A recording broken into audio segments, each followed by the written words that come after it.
welcome to the Mom and Loving It show. I'm Sharon Autry, and this is my sister. I'm Laurie Hilliard, and it's great to be with you today. We're shooting from Lovejoy's on Main Street in Whitesboro, Texas.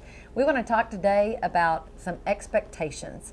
Expectations that moms have before children, and then the reality of life after children. I'm sure you can't relate, but boy, can we. We have some crazy stories that we'd like to share with you, what we thought we would be before we had children. Yeah, I was a much better mom before I had kids, right? Absolutely. That's what we all, and because you would. I mean, I remember going to the mall and seeing people interact with their kids and thinking, oh my word, if they'll just do this, it'll all get better. So, anyway. You were the expert, right? Absolutely. Yeah, absolutely. Before the kids. Yeah, and I remember before I had children, I was married, young married, and I remember my friend coming to a party.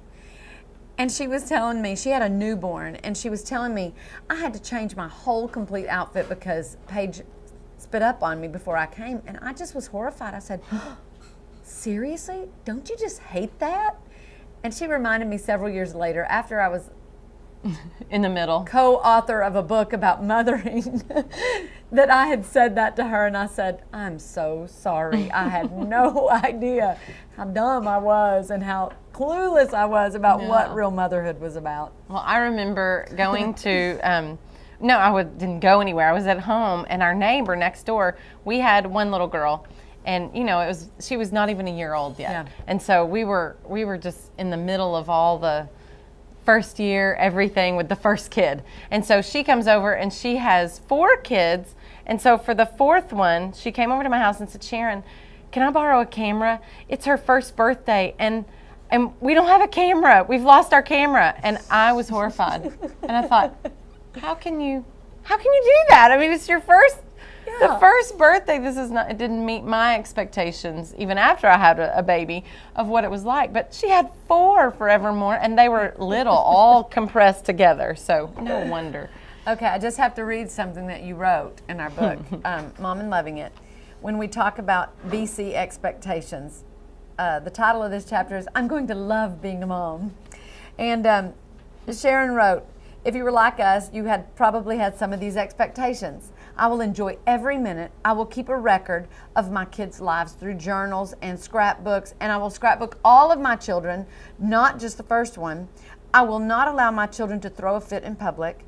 I will have a clean house, clean baby, clean clothes all the time. I'm choosing to stay home, for heaven's sakes. What else will I do with my time?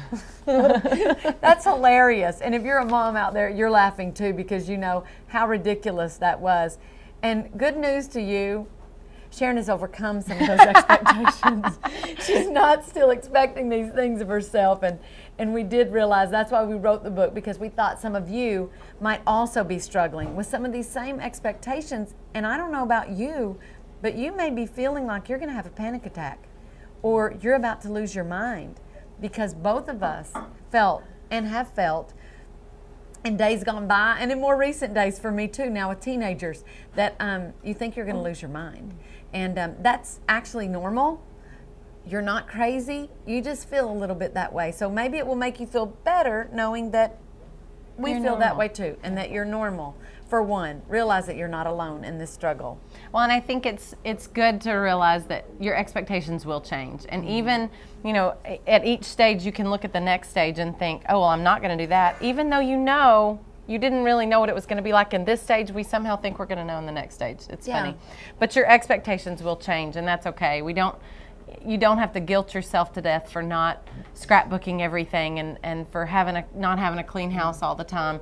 The people in your house are more important than your house. And so it did help me just knowing that I was normal, because I had several of those days that I would think, I'm losing my mind. And I remember calling my husband saying, I'm losing my mind. I can't do this anymore. And I love the verse in Psalm 68:11. It says, praise be to God, our Savior, who daily bears our burdens. And moms, there is a God that loves you so much, and he wants to carry those burdens with you. And they are burdens. They're hard and they're heavy, but he can make them so much lighter. Absolutely. So we just pray that you have hope for today and that you enjoy this day being a mom.